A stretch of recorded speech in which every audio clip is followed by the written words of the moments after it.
not to be super self-aware. That craft, and Dick Elmore, he didn't need to give me the time of day, and he gave me the time of day and then some. So he believes in young artists. Yeah, I have to do a quick commercial here. You can see him in Omission tonight and tomorrow afternoon with his wife, Caitlin Davis, too. Robin Rodriguez. Oh, well, Robin Rodriguez and I are in a dressing room this year. And when I was little, I had very early memories of Robin because she and my dad did The Marriage of Bette and Boo here in the late 80s, and they became buddies. Like, they're very chummy with each other, very brother-sister relationship. And I have this memory of going over to play at her house, and it was raining, and she always loves to tell this story. She was like, well, let's go for a walk out in the rain, and she took me outside, and somebody had left a Twinkie sitting on a fire hydrant. Only in Ashland. Only in Ashland in the 80s. And she said, I was fascinated with that Twinkie, and she took me back into the house, and I was like, can we go back out and see the Twinkie again? Like, I don't know what the fascination was with this object. So, you know, she knows me from that time. She knows me as the little girl, but she's also, like, completely opened up to me as a collaborator and a fellow artist and a woman. And so we have this deep, strange, wonderful relationship, and God, there is nobody like her on stage. I mean, the way that woman can walk out and command an audience is just inspiring. So, yeah. Ray Porter. Oh, Ray! Oh, he of the dirty jokes. Ray Porter, well, you know, Ray's talent is beyond question, but he is so filthy in the green room. And my sense of humor is so filthy.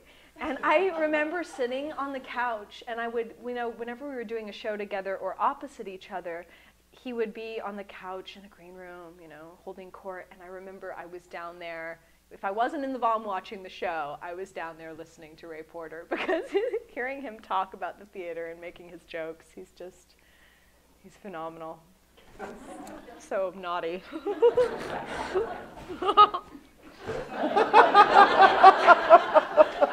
God, he's a long-haired guitar-playing actor. I mean, like, what's not to love?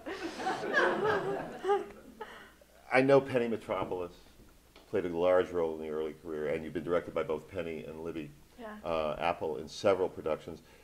How have those two women had an impact on you as an artist, specifically those two? Well, it's funny, you know, some people talk about coming up through the theater in America as a woman and feeling so like they were always fighting to be like there as a woman and to be an equal. And I never felt that because I had these two amazing women at the top of the food chain here. And, and they were. It's true. Yeah. I mean, they were, you know. Libby was the artistic director when I came in, and Penny, along with Tim Bond, they were the associate artistic directors. And I had the gift of being in a room, some of my first experiences being in rooms with women who were completely, capably and beautifully in control and gracious and wonderful leaders.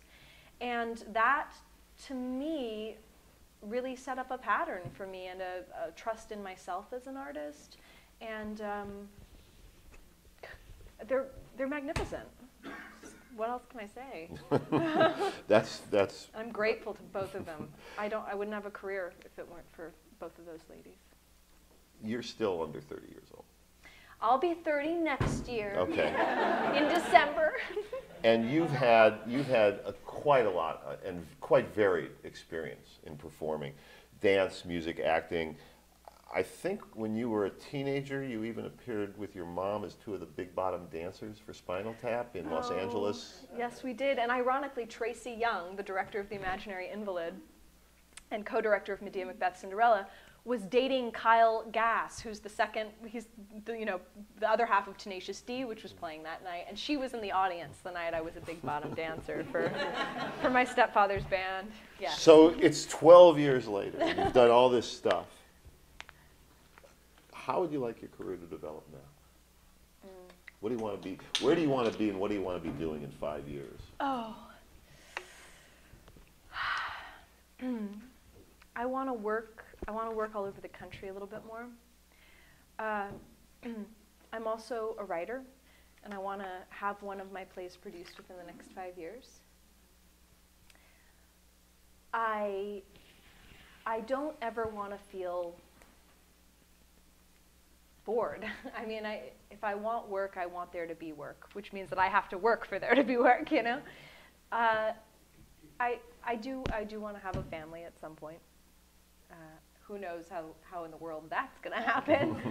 But you know, it's when you're doing this kind of job, that's something that you have to think extra hard about.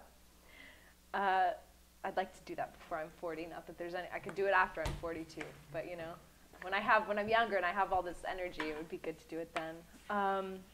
Yeah. So writing. I think about the way things used to be, like the way my dad talks about, you know, the old school, and when he was coming up in the 70s and 80s, how the great directors of the time, not all, but a lot of them were people who had been actors. And I feel a really strong hope and belief that maybe somewhere way down the line, beyond the 5 years, you know, 10 or 15 or 20 years, when I've done this other stuff, that's something that I would end up doing. Because even now I sit in the room and I'm like, why not this? You know, like, why? If I were doing it, it would be that way. And it's just, you know, when you're in enough rehearsal rooms, I think that's what starts to happen to you, you know? So maybe way down the line, if I'm still in theater, I don't ever want to leave theater. That's what I would do. When you and I first met, you told me you were familiar with the program Inside the Actors Studio. So I didn't think I needed to warn you that we'd be concluding the conversation with the questionnaire that he borrowed from Bernard Pivot's French program, L'Orchestre. So Nell, please tell us, what is your favorite word? Oh, I wasn't prepared though. I should have been, I knew.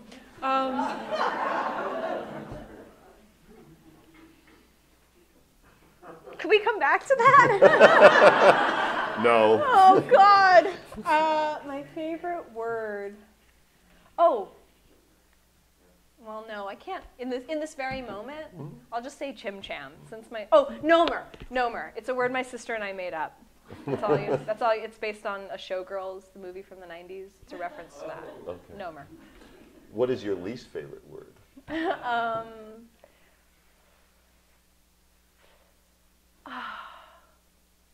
least favorite word.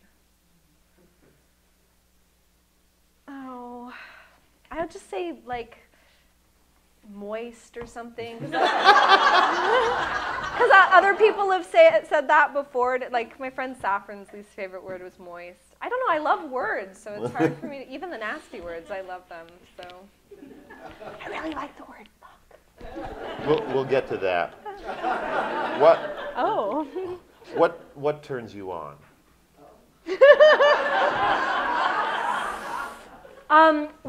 What turns me on? Watching somebody a really capable performer. That really, really turns me on. It really, when I look out and I'm like, oh, I don't know if I could ever do that. Oh, you know, it always gets me going. What turns you off? Brattiness, cattiness, diva behavior. This is all in relation to theater. It's in relation to my life, too. People, you know that, what is that called when you feel like you deserve something? Entitlement. Entitlement really bugs me. Yeah. What is your favorite curse word? Fuck. Shit. I mean, cocksucker. I mean, all of them. I like them all. My friend the other day actually asked me. My friend the other day said, you know, we were drinking a little bit of whiskey, and he said to me, like, I was in the middle of a conversation. I was really going, you know, I was like really having a good conversation, and he was just looking at me, and he said, Nell, you know, I really wish you wouldn't say fuck so much. For my sake and for yours, because I think it diminishes the value of the word when you use it so much. And I was like, oh, okay. I trust you, friend. You know. What sound or noise do you love? Oh, boy. I like the sound of kissing. I like the sound of My dogs burrowing into my bed in the morning when they want to snuggle. Yeah, I like those ones. What sound or noise do you hate? Okay, Mark Bedard. You interview him tomorrow? I do. Will you promise to ask him what sound or noise does Nell Geisslinger hate? Okay. And then Absolutely. and then can he give the response? Well, you'll have to tell us what you think it's going to be. Well, I know what it's going to be because he Okay. knows me well enough to know Okay, it. so tell it. We'll test him tomorrow, but you tell us today. Well, is this thing? This only feeds into there, right? Right. I don't know if I can do it loud enough.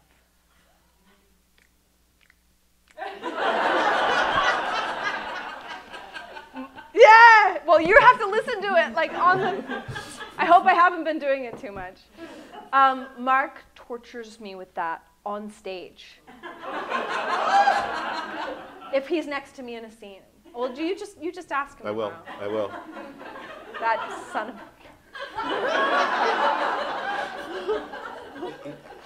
I'm going to ask him about this tomorrow too, but I'll just mention it to you.